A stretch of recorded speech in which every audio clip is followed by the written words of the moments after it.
अस्सलाम वालेकुम। मैं उम्मीद करती हूँ कि आप लोग सब खैरियत से होंगे। मेरा नाम डॉक्टर मुन्ना है।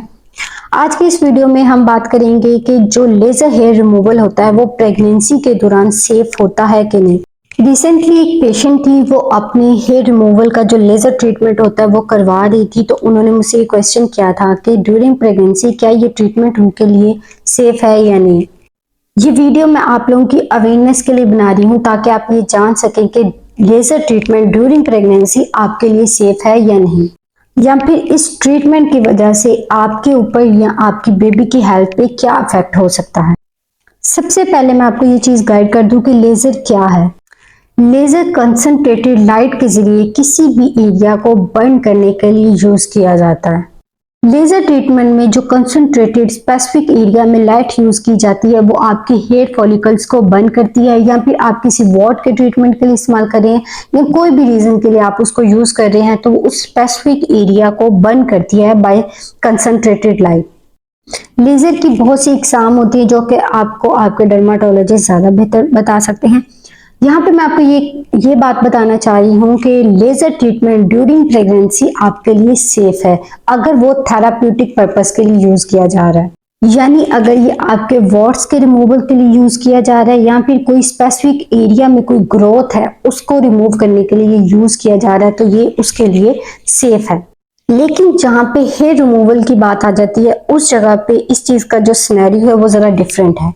आप सब ये बात जानते हैं कि ड्यूरिंग प्रेगनेंसी जो ब्लड फ्लो होता है टुवर्ड्स द स्किन बहुत ज्यादा इंक्रीज हो जाता है, यानी जिल्द के अंदर जो ब्लड की सप्लाई आ रही होती है वो काफी हद तक बढ़ जाती है।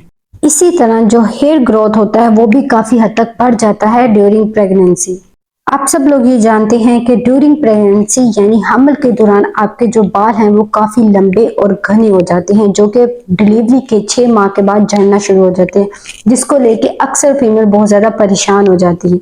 यहाँ पे मैं आपको एक बात क्लियर कर दूं कि ड्यूरिंग प्रेगनेंसी जो आपकी बालों की ग्रोथ होती है वो आपकी नॉर्मल रूटीन से काफी हद तक बढ़ जाती है, जिसकी वजह से आपके चेहरे पे, आपके चेस्ट पे और आपके पेट पे बहुत ज्यादा बाल आना शुरू हो जाते हैं।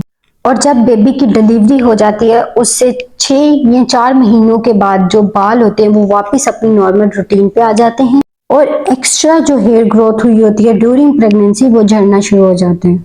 यही वजह है कि hair laser removal during pregnancy इस चीज को रिकमेंड नहीं किया जाता। और जब एक दफा बेबी डिलीवर हो जाता उसके 6 मंथ के बाद दोबारा से आप अपने लेजर हेयर रिमूवल के जो सेशन है वो आप दोबारा से उनको कंटिन्यू कर सकते हैं। यहाँ पे आपको ये बात समझ आ गई होगी कि अगर आप लेजर ट्रीटमेंट ड्यूरिंग प्रेगनेंसी किसी और मकसद के लिए, किसी और रीजन के लिए यूज कर रहे हैं, यानी वॉट के रिमूवल के लिए या कोई ग्रोथ के रिमूवल के लिए, तो वो आपके लिए हेल्पफुल होते हैं। लेकिन ड्यूरिंग प्रेगनेंसी जो आप लेजर हेयर रिमूवल करवाते हैं वो आपके लिए कोई फायदेमंद नहीं होते, क्योंकि ड्यूरिंग प्रेगनेंसी आपके बालों की जो ग्रोथ होती है वो बढ़ रही होती है और वो आपके वेस्ट जाते हैं वो सेशन, उसका आपको कोई फायदा नहीं होता।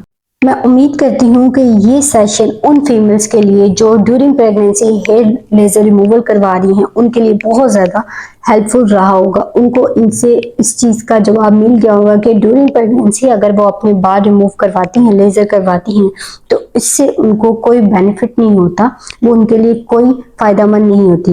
मैं उम्मीद करती हूँ कि आज की वीडियो आपके लिए हेल्पफुल रही होगी। अगर आप चाहते हैं कि मैं इस तरह की और वीडियोस बनाऊं तो आप मेरे चैनल को सब्सक्राइब करें, मेरी वीडियोस को लाइक करें। मिलते हैं नेक्स्ट वीडियो में, तब तक के लिए अल्लाह हाफिज़।